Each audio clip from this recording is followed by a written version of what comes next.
The autumn wind howled across the Montana plains as Jake Morrison secured the last of his cattle in the barn. The year was 1887 and winter was approaching fast. Jake had been working his small ranch alone for 3 years now, ever since his wife Sarah had passed from fever.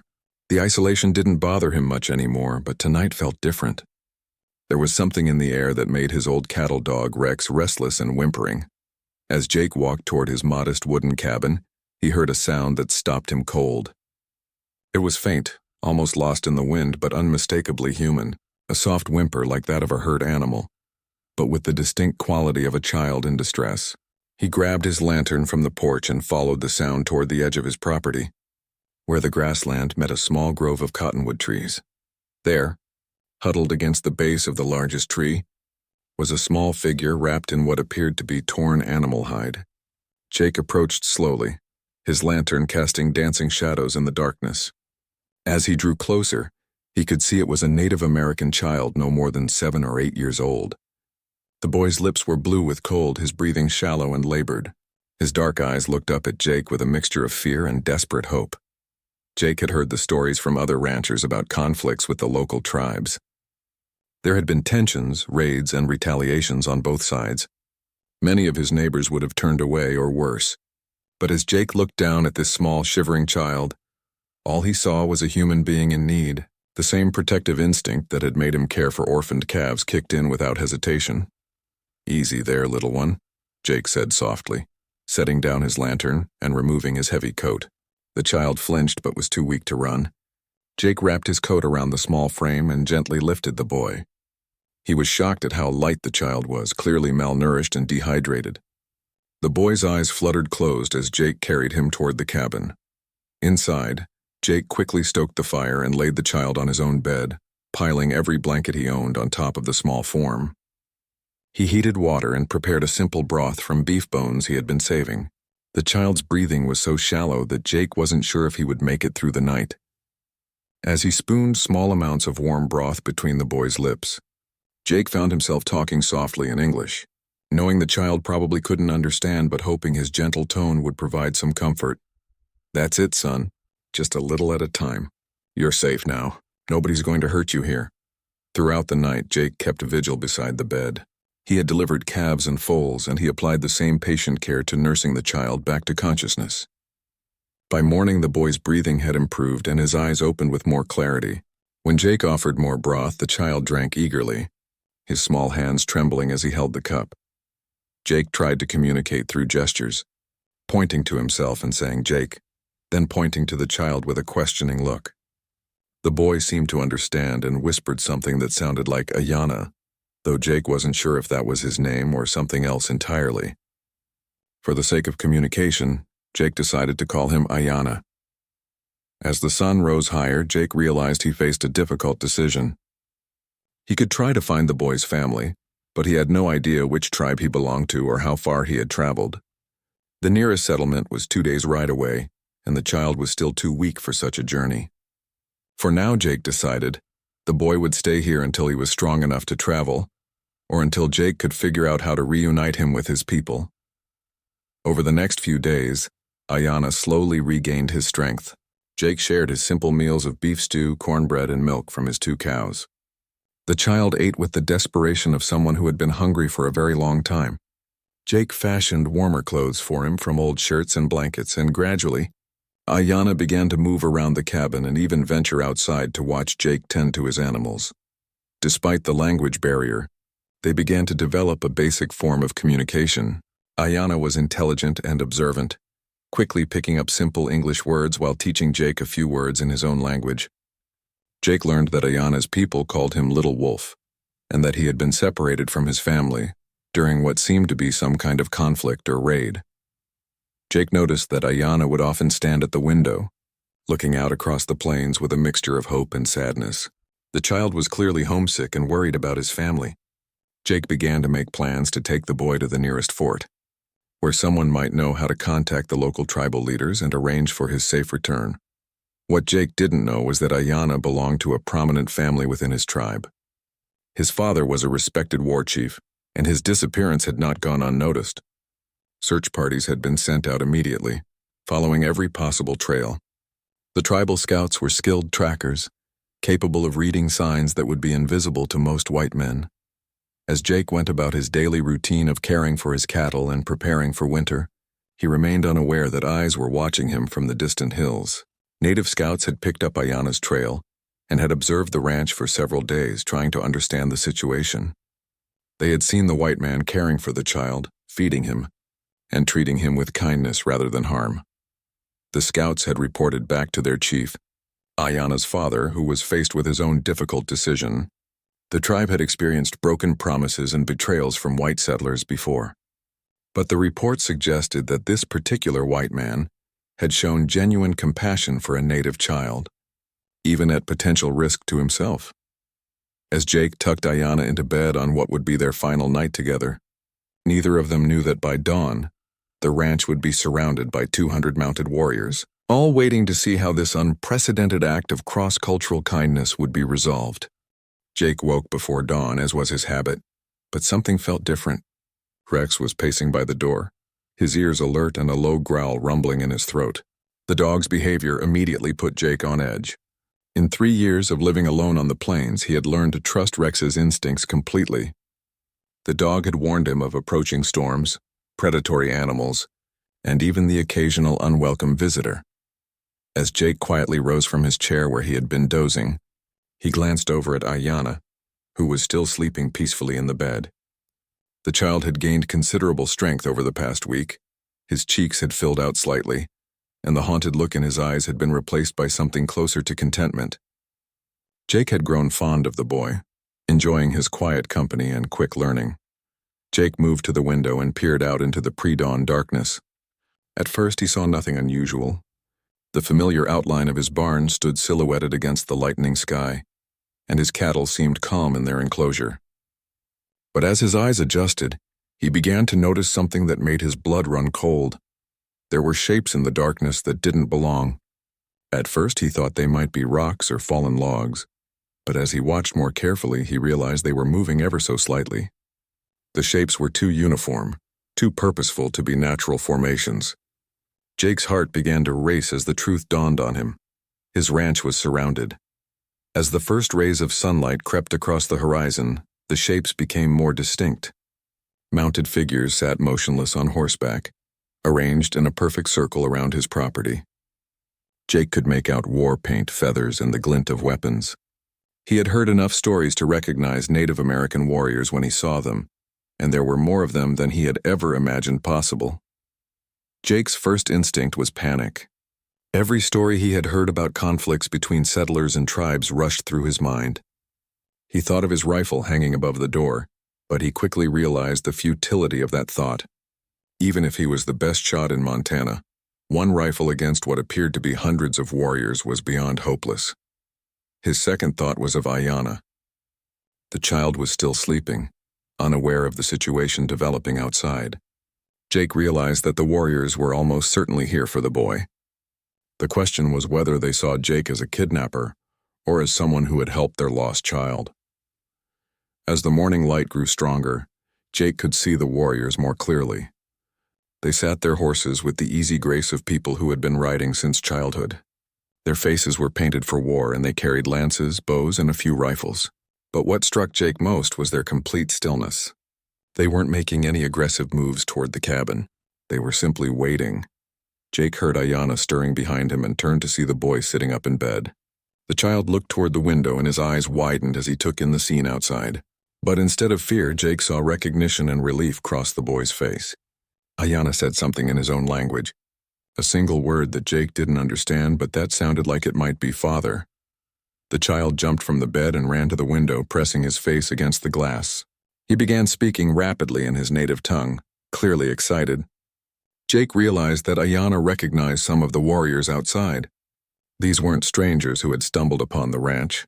These were people looking specifically for this child. Jake faced the most important decision of his life. He could try to barricade himself in the cabin with Ayana, hoping the warriors would eventually leave. But he knew that was both cowardly and futile. Or he could trust in the week of kindness he had shown the child, and hope that Ayana's people would recognize his good intentions. Taking a deep breath, Jake walked to his gun rack and deliberately left his rifle where it hung. Instead, he put on his hat and coat and walked to the door. Ayanna watched him with wide eyes, clearly understanding the gravity of the moment. Jake knelt down beside the boy and put a gentle hand on his shoulder. "I think your family has come for you, son," Jake said softly. "Are you ready to go home?" Ayanna nodded eagerly, but then did something that surprised Jake. The child wrapped his small arms around Jake's neck in a tight hug, holding on for a long moment before pulling back and looking into Jake's eyes. Though they didn't share a language, the gratitude and affection in the boy's gaze was unmistakable. Jake opened the door and stepped out onto his porch, with Ayanna beside him. The morning air was crisp and still, and Jake could now see the full extent of the situation. There were indeed close to 200 warriors arranged in a perfect circle around his property. Some sat on a ridge overlooking the ranch, others were positioned near his barn and corrals, and still others formed a line along the creek that marked his property's eastern boundary. In the center of the group, directly in front of Jake's cabin, sat a man who was clearly their leader. He was older than most of the others, with gray streaking his long black hair. His horse was magnificent, a paint stallion that stood perfectly still despite the tension in the air. The man's bearing spoke of authority and wisdom, and when his eyes met Jake's across the distance, Jake felt as if he was being measured and evaluated. For a long moment, nobody moved. The silence was so complete that Jake could hear his own heartbeat. Then Ayanna called out in his native language, his young voice carrying clearly across the still morning air. The response was immediate. Several of the warriors shifted on their horses, and Jake could see relief and joy on many of their faces. The leader urged his horse forward, approaching slowly and deliberately. As he drew closer, Jake could see the resemblance between this man and Ayanna. The same dark eyes, the same strong jawline, the same intelligent expression. This was clearly the boy's father, and from his prominent position among the warriors, likely a chief or other important leader. The man stopped his horse about 20 feet from the porch and dismounted with fluid grace. He walked forward several more steps and then stopped, his eyes moving between Jake and Ayanna. When he spoke, it was in heavily accented but clear English. "You are the man who found my son." It wasn't a question, and Jake nodded. "Yes, sir. I found him nearly frozen by those cottonwoods about a week ago. He was in pretty bad shape." The chief studied Jake's face carefully as if trying to read his soul. "My name is Chief Running Bear. This is my son, Little Wolf. We have been searching for him since the night he was lost." Jake removed his hat respectfully. "My name is Jake Morrison, Chief. Your son is a fine boy. I'm glad I was able to help him." The chief's expression remained neutral, but Jake caught a slight softening around his eyes. "My scouts have watched you for 3 days, Jake Morrison. They tell me you have treated my son with kindness. You have fed him, clothed him, and kept him warm." Jake glanced at Ayanna, who was watching the exchange with intense concentration. "Any decent person would have done the same, Chief. He's just a child." At these words, something shifted in the chief's expression. The formal mask dropped slightly, and Jake saw the relief and gratitude of a father who had thought his son might be lost forever. Chief Running Bear spoke again, but this time his voice carried a weight that Jake recognized as deeply significant. "Jake Morrison, you have shown honor. You could have turned away from a native child as many of your people would. Instead, you opened your home and shared your food. For this, my people and I are in your debt." The weight of Chief Running Bear's words hung in the morning air like morning mist. Jake had heard enough about Native American culture to understand that being in someone's debt was not taken lightly. The fact that a chief was acknowledging such a debt to a white settler was unprecedented in his experience. Ayanna ran to his father, and Chief Running Bear swept the boy up in his arms, holding him close while speaking rapidly in their native tongue. Jake watched the reunion with a mixture of happiness and sadness. He had grown attached to the child over the past week, and seeing him return to his family filled Jake with joy, even as he realized how quiet his cabin would seem without the boy's presence. After a long moment, Chief Running Bear set his son down and turned back to Jake. "Little Wolf tells me you have been teaching him English words, and he has been teaching you words from our language." Jake nodded. "He's a quick learner. Smart as a whip, that boy." The chief smiled for the first time since his arrival, and Jake was struck by how the expression transformed his stern features. "Yes, he is. Perhaps too smart for his own good sometimes. That is how he came to be lost in the first place. At Jake's questioning look, Chief Running Bear continued. There was a raid by soldiers on our winter camp 2 weeks ago. Not our warriors, but our families were attacked while the men were away hunting. Little Wolf was supposed to stay hidden with the women and children, but when he saw soldiers threatening his grandmother, he tried to defend her. Jake felt a chill that had nothing to do with the morning air. He had heard rumors of military actions against native camps, but hearing it described so matter-of-factly made it real in a way that newspaper accounts never had. In the confusion of the fight, Little Wolf became separated from our people. We searched for days before we found his trail leading toward your land. When our scouts reported that a white man had taken him in, Chief Running Bear paused, and Jake could see the internal struggle on his face. Many of my warriors wanted to attack immediately. They have learned not to trust white men with the safety of our children. The chief gestured toward the assembled warriors, and Jake noticed for the first time that many of them were quite young, some barely older than teenagers. These are not all seasoned warriors, Jake Morrison. Many are fathers themselves, and the thought of a white man holding one of our children. He left the sentence unfinished, but Jake understood. What changed their minds? Jake asked, though he suspected he knew the answer. My scouts are very good at remaining unseen. They watched you for 3 days and nights. They saw you care for Little Wolf as if he were your own son. They saw you give him your own food, your own blankets. They saw you sit by his bedside when he was fevering. Jake was surprised to learn he had been watched so closely without knowing it. I didn't realize anyone was there. Chief Running Bear's expression held a hint of pride. You were not supposed to. But their reports convinced even the angriest of my warriors that you meant no harm to Little Wolf. One of the younger warriors rode forward and dismounted, approaching the chief and speaking quietly in their native language. Jake caught a few words that Ayanna had taught him, enough to understand that the warrior was reporting on something he had observed about Jake's ranch. Chief Running Bear listened, then turned to Jake with a curious expression. Swifthawk tells me you have been preparing your animals for winter, but you have been sharing much of your stored food with Little Wolf. He says your own food supplies are now quite low. Jake felt his face flush with embarrassment. He hadn't realized his situation was so obvious to outside observers. I've got enough to get through. The boy needed building up more than I did. The chief studied Jake with new interest. You would have gone hungry to feed my son? He's just a child, Jake repeated as if that explained everything. And to Jake, it did. Chief Running Bear spoke to Swifthawk in their language, and the young warrior nodded and rode back toward the main group. The chief then called out in a carrying voice, and Jake was amazed to see the organized precision with which the warriors began to move. I have told my people that you are to be considered a friend to our tribe, Chief Running Bear explained. This is not a decision I make lightly, Jake Morrison. In 30 years as a leader of my people, I have never extended such friendship to a white settler. Jake was overwhelmed by the gesture.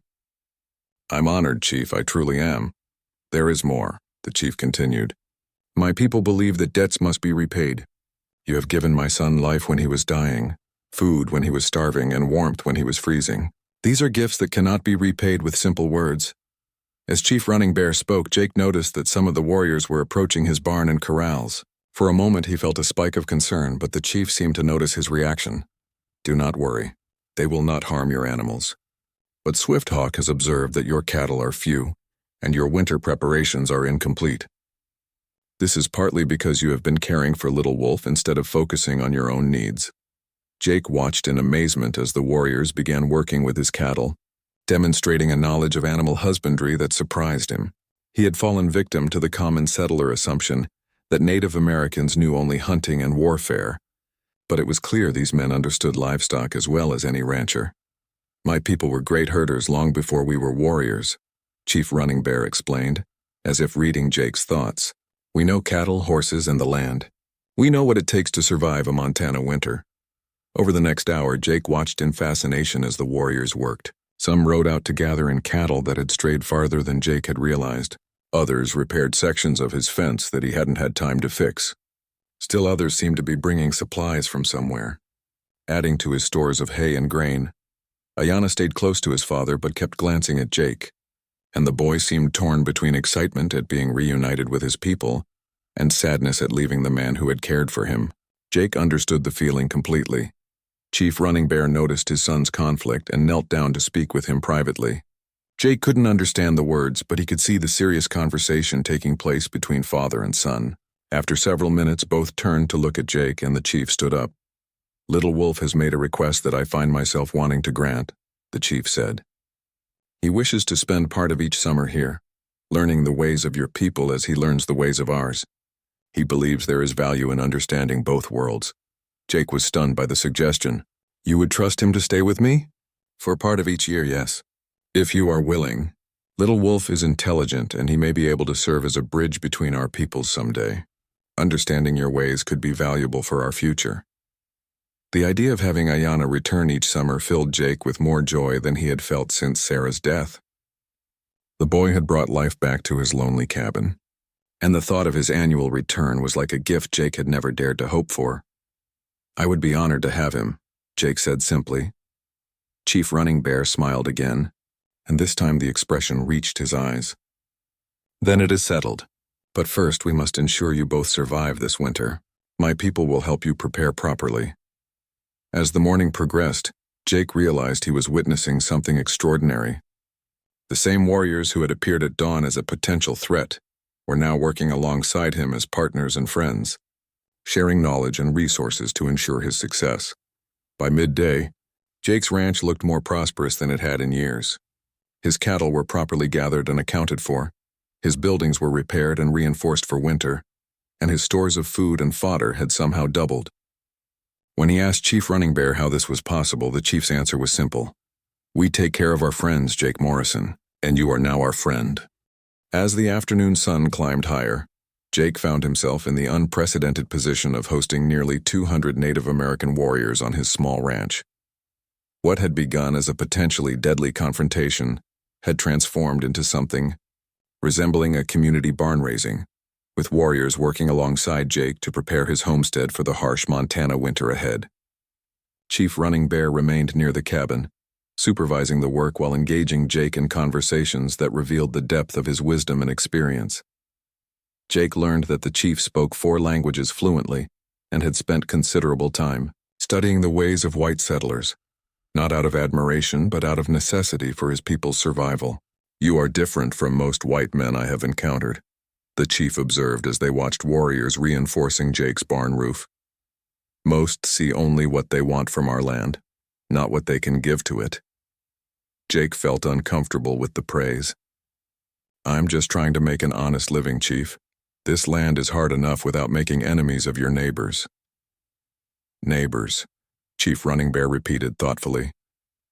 "That is an interesting way to think of it. Most of your people see us as obstacles to be removed, not neighbors to be respected."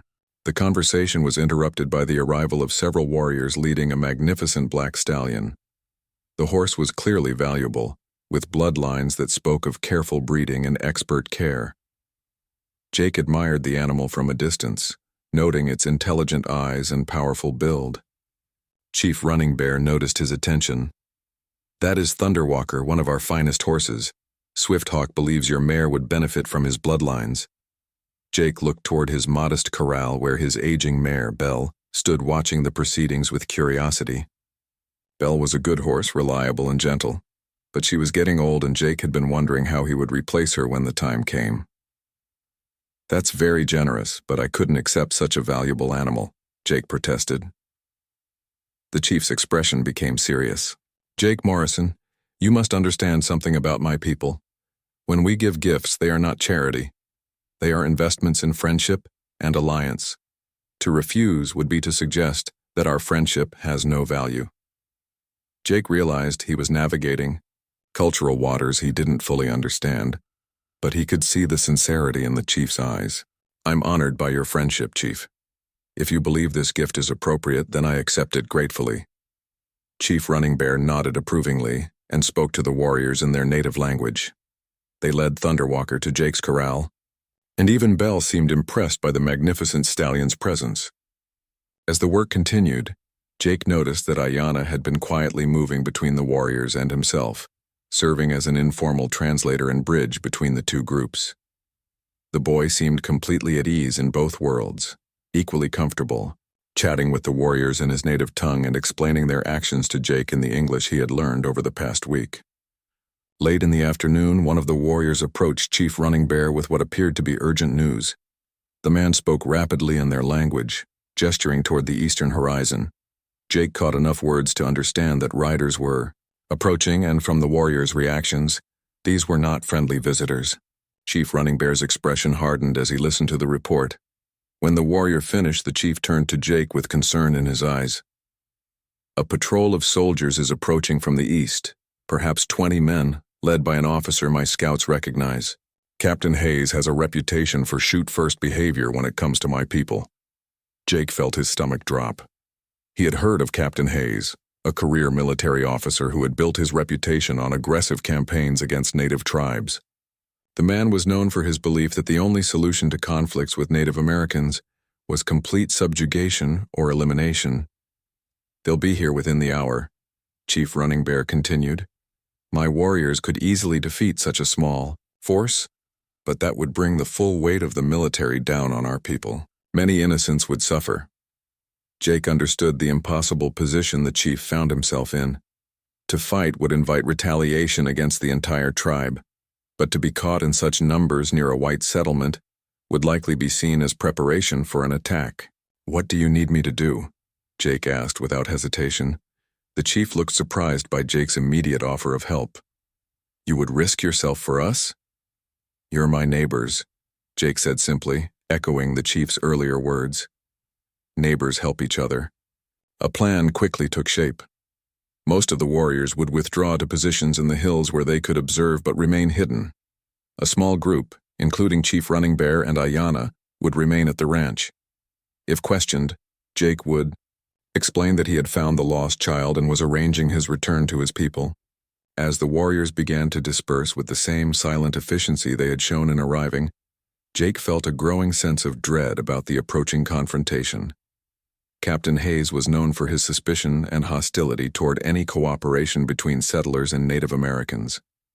Chief Running Bear selected 5 warriors to remain with him, all older men whose presence might seem less threatening to the soldiers.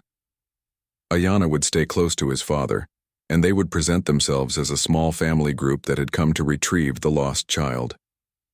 "Remember," the chief advised Jake, "Captain Hayes will be looking for any excuse to create conflict. He sees cooperation between whites and Indians as a threat to his authority. Say as little as possible, and let me do most of the talking." Jake nodded, understanding the delicate nature of the situation they were about to face. As they waited for the soldiers' arrival, he reflected on how dramatically his life had changed in the space of a single week. 7 days ago, he had been a lonely rancher with a struggling homestead. Now he found himself at the center of a potentially explosive encounter between the military and one of the most powerful native tribes in the region. The sound of approaching horses carried across the plains, and Jake could see dust clouds on the horizon marking the soldiers' advance. Chief Running Bear spoke quietly to his warriors, giving what Jake assumed were final instructions for the coming confrontation. Ayanna moved to stand between Jake and his father, and the symbolism wasn't lost on anyone present. The child who had been a bridge between 2 worlds over the past week was literally positioning himself as a connection between the white rancher and the native chief. As the dust clouds grew larger, Jake noticed that the hidden warriors had positioned themselves with tactical precision in the surrounding hills. While invisible to the approaching soldiers, they would have clear fields of fire if the situation deteriorated. The thought was both comforting and terrifying. Captain Hayes and his patrol came into view as they crested the final ridge before Jake's ranch. Even at a distance, Jake could see that the officer was young, probably eager to make his reputation through decisive action against native tribes. The soldiers rode in tight formation, weapons ready, clearly expecting trouble. Chief Running Bear stood calmly beside Jake on the porch, his bearing dignified but non-threatening. The selected warriors had positioned themselves near the barn, visible but not in any formation that could be interpreted as aggressive. To a casual observer, it might indeed look like a simple family group had come to collect their lost child. But Jake knew that Captain Hayes was anything but a casual observer, and the next few minutes would determine whether this remarkable day ended in peace or violence. As the soldiers approached the ranch, Jake caught sight of their leader's face and immediately knew they were in for trouble. Captain Hayes had the hard, suspicious expression of a man who saw enemies everywhere he looked, and his hand rested casually on his sidearm as he surveyed the scene before him. The moment of truth had arrived, and Jake found himself standing at the crossroads between two very different worlds, hoping that the friendship forged over the past week would be strong enough to survive the test it was about to face. Captain Hayes reined in his horse about 30 yards from Jake's cabin, his cold blue eyes taking in every detail of the scene before him. His 20 soldiers spread out behind him in a loose line, their rifles ready but not quite pointed at the small group of Native Americans near the barn. The tension in the air was thick enough to cut with a knife. "You there, Morrison?" Captain Hayes called out, his voice carrying the authority of someone accustomed to being obeyed without question. "What's the meaning of this gathering? Why are there armed Indians on your property?" Jake stepped forward, removing his hat in a gesture of respect he didn't particularly feel. "Good afternoon, Captain Hayes. These folks came to collect their boy. I found him near frozen to death about a week ago and took him in." The captain's eyes narrowed as he dismounted and approached, his hand never leaving his pistol grip. "That's Chief Running Bear, isn't it? One of the most wanted Native leaders in the territory. And you're telling me he just happened to show up at your little ranch?" "His son was lost, Captain. Any parent would search for their child," Jake replied, keeping his voice level despite his growing unease. Captain Hayes laughed, but there was no humor in the sound. "Parent? These savages barely qualify as human, let alone as parents. More likely they were using the child as a spy, gathering intelligence for a raid." Jake felt his temper flare at the officer's words, but a slight shake of the head from Chief Running Bear reminded him to stay calm. The chief stepped forward, his dignity intact despite the insults. "Captain Hayes," Chief Running Bear said in his carefully measured English, "I am here only to retrieve my son, who was lost during your recent attack on our winter camp. This man showed kindness to a child in need. Surely that is something you can understand." The captain's face darkened at the mention of the military raid. That was a legitimate action against a hostile encampment. "If your boy was there, it only proves your people's involvement in recent attacks on settlers." "There were no warriors in that camp, Captain," the chief replied quietly. "Only women, children, and elders. You know this." Captain Hayes drew his pistol, though he didn't yet point it at anyone. "I know that you people are all liars and savages, and I know that any white man who consorts with Indians is likely a traitor to his own kind." The words hung in the air like a challenge, and Jake could see the soldiers behind Hayes shifting nervously. Some of them looked uncomfortable with their captain's aggressive stance, but military discipline kept them in line. Jake realized that Captain Hayes was looking for any excuse to escalate the situation into violence. The officer's reputation had been built on dramatic confrontations with native tribes, and a peaceful resolution would serve his career far less well than a bloody conflict he could report as a victory. "Captain, with respect, these people have done nothing threatening," Jake said carefully. "They came in peace to collect their child, and they'll be leaving shortly." "Will they?" Hayes asked with a sneer. "Or is this the advance guard for a larger force? How do I know you haven't been collaborating with them, providing information about military movements and settler activities?" The accusation was so outrageous that Jake almost laughed, but he could see that Hayes was deadly serious. The captain was building a narrative that would justify whatever action he intended to take. Chief Running Bear seemed to sense the danger as well. He spoke quietly to Ayanna in their native language, and the boy reluctantly moved closer to Jake, positioning himself slightly behind the rancher. The chief was clearly preparing for the possibility that violence might break out. "Captain Hayes," Chief Running Bear said, his voice carrying a warning despite its calm tone, "my son has been returned to me safely, thanks to this good man's kindness. We have no quarrel with you today. Allow us to leave in peace and there need be no trouble." "Trouble?" Hayes laughed again, the sound getting more unhinged each time. "The trouble started when you savages decided you could dictate terms to the United States Army. The trouble started when settlers like Morrison here decided to coddle your kind instead of treating you like the threats you are." Jake could see that the situation was spiraling beyond any hope of peaceful resolution.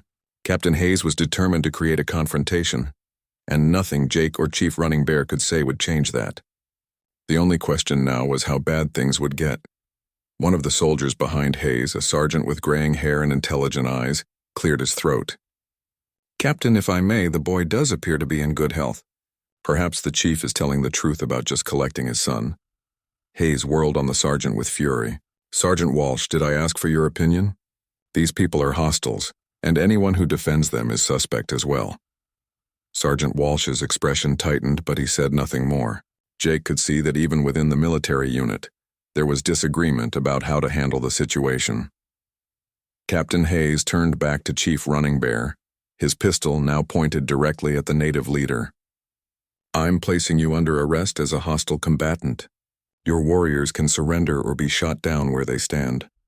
"What warriors?" Chief Running Bear asked calmly. "I see only 5 old men who came to help retrieve a lost child." "Don't play games with me," Hayes snarled. "My scouts reported nearly 200 mounted Indians gathering near this ranch." "Where are they now?" Jake felt his heart skip a beat. If Hayes knew about the main force of warriors, then the situation was even more dangerous than he had realized. Those warriors were still positioned in the hills around the ranch, ready to defend their chief if necessary. Chief Running Bear's expression didn't change, but Jake caught a subtle tensing in his posture. "I travel with a small group, Captain. Perhaps your scouts were mistaken." "My scouts don't make mistakes," Hayes replied. "Which means you're lying and this whole thing is a setup for an ambush." The captain raised his voice so his soldiers could hear. "Defensive positions. We're surrounded by hostiles." The order galvanized the soldiers into action, and suddenly Jake's peaceful ranch became a potential battlefield. Soldiers took cover behind their horses and prepared their weapons, while the 5 native warriors near the barn remained motionless, clearly awaiting orders from their chief. Jake realized that any sudden movement could trigger a massacre. If shooting started, the hidden warriors in the hills would certainly intervene to protect their chief, leading to a battle that would leave many dead on both sides. The peaceful friendship that had been forged over the past week was about to be shattered in blood and violence. But as Jake watched Chief Running Bear's calm face, he saw something that gave him hope. The chief was not panicking or preparing for battle. Instead, he seemed to be calculating, waiting for exactly the right moment to act. "Captain Hayes," the chief said in a voice that carried across the ranch yard, "you are making a serious mistake. I came here in peace and I will leave in peace. The choice of how this ends is yours." "The choice is simple," Hayes replied, his finger tightening on his pistol trigger. "Surrender now or be shot down like the savage you are." Jake could see that they had reached the point of no return. In seconds, either Chief Running Bear would surrender and likely be executed, or fighting would break out that would turn his ranch into a battleground. Neither option was acceptable. Taking a deep breath, Jake made a decision that would either save the day or cost him his life. He stepped directly between Captain Hayes and Chief Running Bear, putting himself in the line of fire. "Captain, you're about to make the biggest mistake of your military career," Jake said with a confidence he didn't entirely feel. "And I'm going to make sure everyone knows about it." Jake's unexpected intervention caught everyone off guard. Captain Hayes found himself staring down the barrel of his own pistol at a fellow white man, while his soldiers shifted uncomfortably at the sudden complication.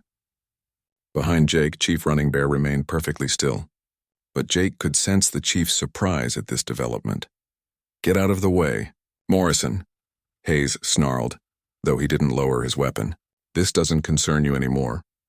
"It concerns me plenty," Jake replied, standing his ground despite the gun pointed at his chest. "This is my land and these people are my guests. You want to shoot someone, Captain? You'll have to shoot me first." "Don't think I won't," Hayes threatened, but Jake could see uncertainty creeping into the officer's eyes. Shooting an unarmed Native American could be justified in his reports, but killing a white settler who was trying to protect them would be much harder to explain. Jake pressed his advantage. "Go ahead, Captain. Shoot an unarmed rancher in front of 20 witnesses. Then try to explain to your superiors why you murdered a man for showing Christian charity to a lost child." Several of the soldiers were now openly uncomfortable with the situation, and Jake could see Sergeant Walsh whispering urgently to the men nearest him. The sergeant clearly understood that their captain was about to create a scandal that would destroy all their careers. "You don't understand the bigger picture here, Morrison," Hayes said, though his voice had lost some of its earlier conviction. "These people are planning something. That many warriors don't just disappear." "Maybe they went home," Jake suggested with deliberate calm. "Maybe they got what they came for and left. Maybe they were never as much of a threat as you thought." As if summoned by Jake's words, A single warrior appeared on the ridge overlooking the ranch, then another and another until the entire hilltop was lined with mounted figures. But instead of the threatening war party Hayes had expected, these warriors sat their horses peacefully, their weapons lowered, making no aggressive moves. Captain Hayes spun around to look at the display, his face going pale as he realized the true scope of the force that had been watching his every move. "Jesus Christ," he whispered. "There really are 200 of them." "Yes," Chief Running Bear said quietly.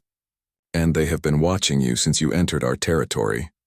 If I had wanted to attack you, Captain, you would already be dead." The truth of that statement was undeniable. The warriors on the ridge could have annihilated Hayes and his small patrol at any point during their approach to the ranch. The fact that they had allowed the soldiers to reach Jake's property safely was a clear demonstration of peaceful intent. Sergeant Walsh stepped forward, his years of military experience giving him the authority to speak. "Captain, perhaps we should reconsider our approach here. These people clearly aren't planning an attack." Hayes looked around desperately, realizing that his narrative of an imminent native assault was crumbling before his eyes.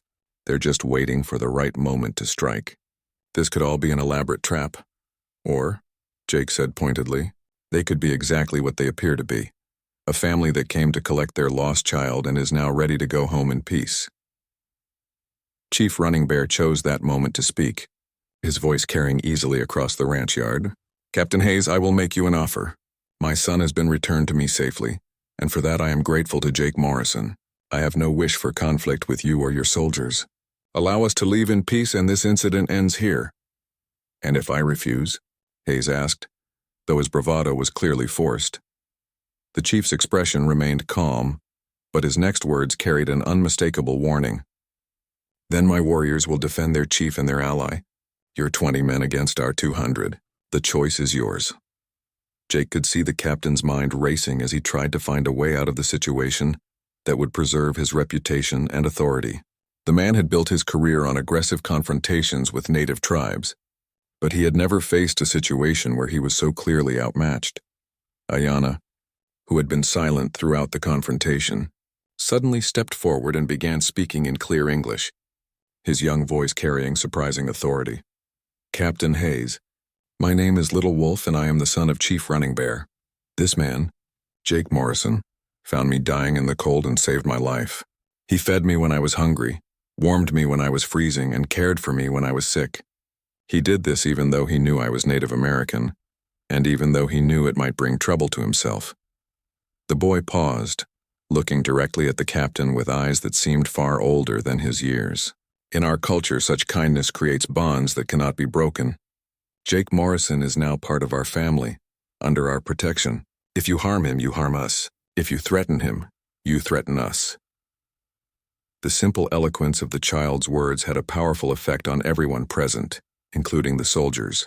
Several of them lowered their weapons slightly, clearly moved by the boy's testimony.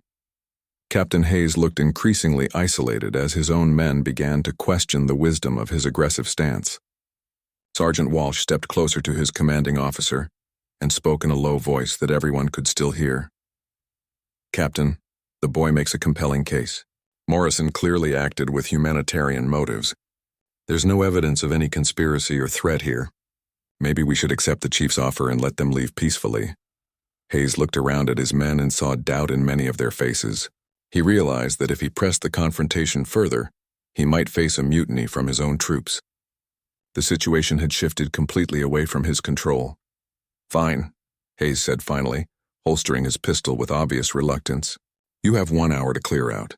All of you. And if I see any of you in this territory again, the outcome will be very different." Chief Running Bear nodded gravely. "That is acceptable. We will be gone within the hour." As the tension began to ease, Jake felt his knees go weak with relief. The confrontation was over, and somehow, miraculously, no blood had been shed. But as he looked at Captain Hayes's face, he could see that the officer was far from finished with this matter. The captain mounted his horse and gestured for his men to prepare to leave. But before departing, he fixed Jake with a cold stare. "This isn't over, Morrison.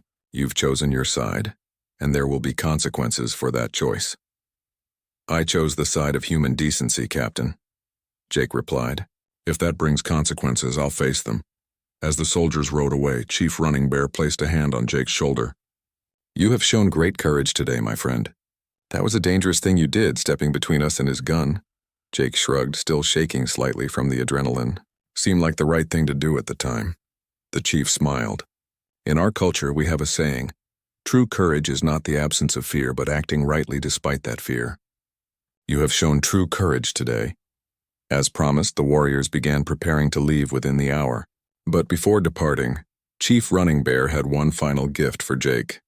He presented him with a leather pouch containing gold coins, enough to buy supplies for several winters. "This is for the care you gave Little Wolf," the chief explained, "and for the risk you took in defending us today." Jake tried to refuse the money, but the chief was insistent. "You have become family to us, Jake Morrison. Family takes care of family." As the sun began to set, Jake stood on his porch watching the long column of warriors disappear into the distance. Ayanna rode beside his father, but he turned in his saddle to wave goodbye, and Jake could see the promise in that gesture. The boy would return as they had agreed, and the friendship forged over the past week would continue to grow. That night, as Jake sat alone in his cabin, he reflected on the extraordinary events that had transformed his life. A simple act of kindness toward a suffering child had led to friendship with one of the most powerful native tribes in the region, had put him in mortal danger, and had ultimately shown him that there were more ways to be brave than he had ever imagined. Years later, Jake would tell the story to his grandchildren, how a cowboy's decision to feed a starving native child had led to dawn revealing 200 warriors outside his barn, and how that terrifying sight had ultimately become the foundation of a friendship that would last for the rest of his life. The story would become legend in the territory, a tale of how courage, kindness, and mutual respect could bridge even the deepest cultural divides. And every summer thereafter, when Little Wolf returned to spend time at the ranch, Jake would remember that extraordinary week when showing simple human decency had changed everything, proving that sometimes the smallest acts of kindness can have the most profound consequences.